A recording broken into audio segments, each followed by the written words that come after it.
Վարչապետը հայտարարել է կոռուպցիայի դեմ եւ մենաշնորհների դեմ պայքար եւ 3 շաբաթ ժամանակ է տվել գտնելու հայտնաբերելու թե ովքեր են մենաշնորհել տնտեսություն ինչ կարծիք ունեք Հայ ազգային կոնգրեսի հայտարարությանը կոռուպցիայի դեմ պայքարի վերաբերյալ ավելացնելու ոչինչ չունեմ մենք մի շատ նախաձեռնություններ ենք այդ ուղղությամբ ուղարկել հարցապնդումներ ենք արել եւ այլն որևէ բան չեմ կարող այնուամենայնիվ կառավարության այս նիստի ժամանակ պարզ դարձավ, որ 797 ծառայողական մեքենաներ են կրճատվելու, սրանք կոռուպցիայի դեմ պայքարի ինչ աղերսում են։ Լավ է, վատ բան չէ, եթե կրճատվելու են, բայց այնպես չստացվի, որ կարևոր տեղում կրճատեն,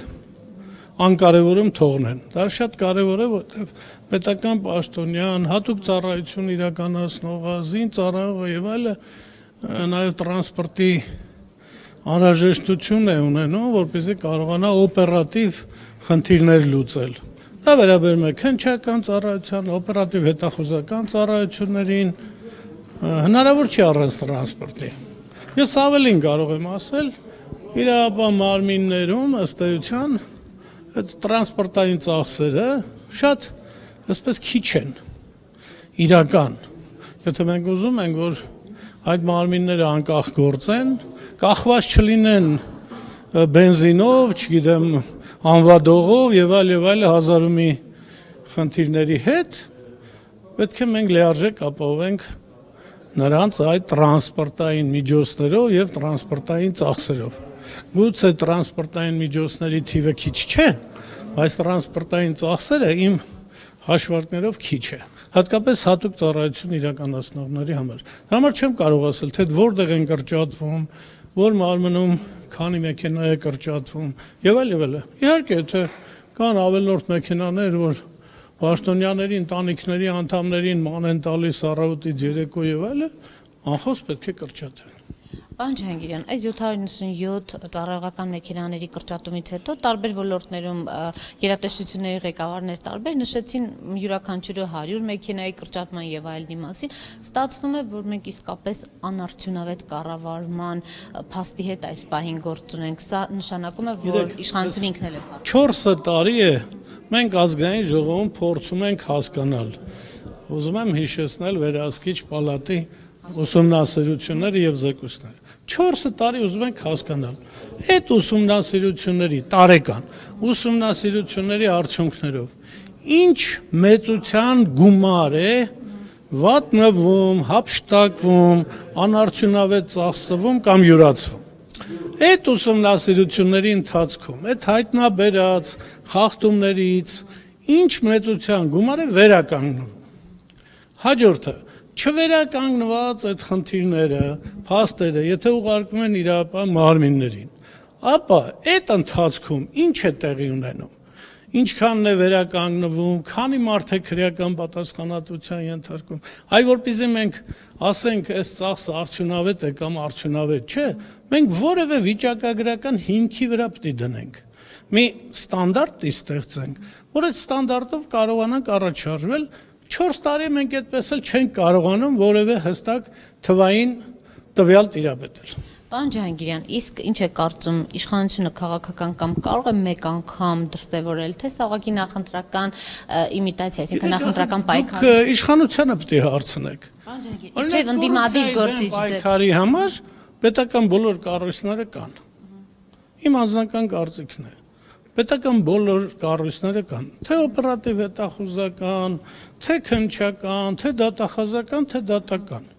Եվ ամեն մի գերատեսչություն պարտավոր է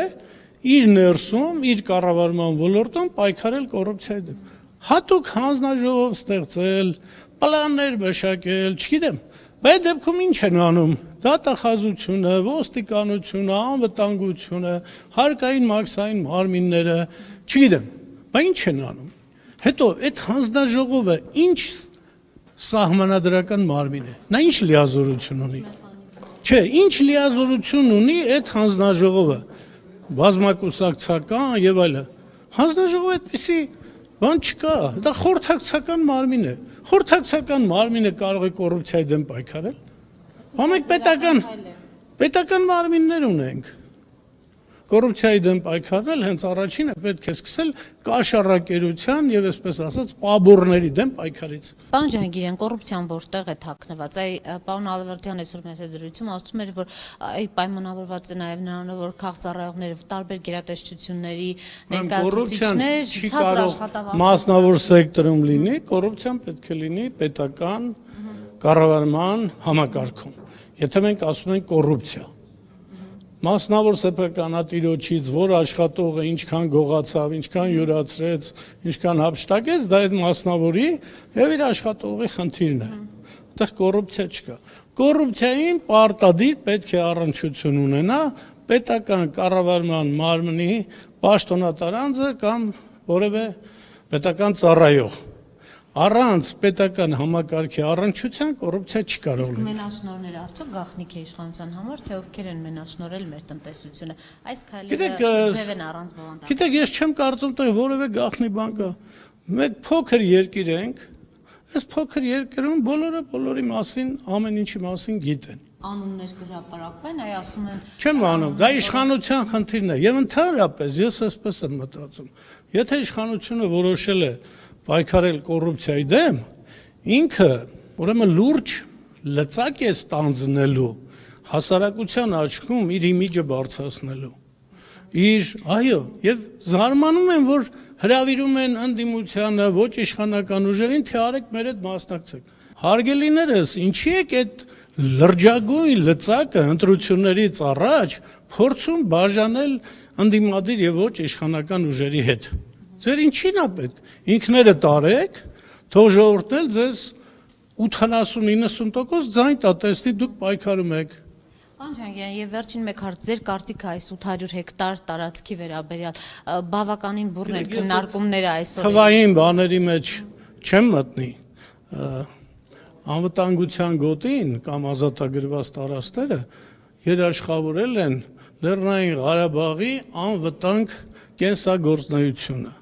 Հիմա այս թվային բաների մեջ չեմ մտնեմ։ Ես կարծում եմ, որ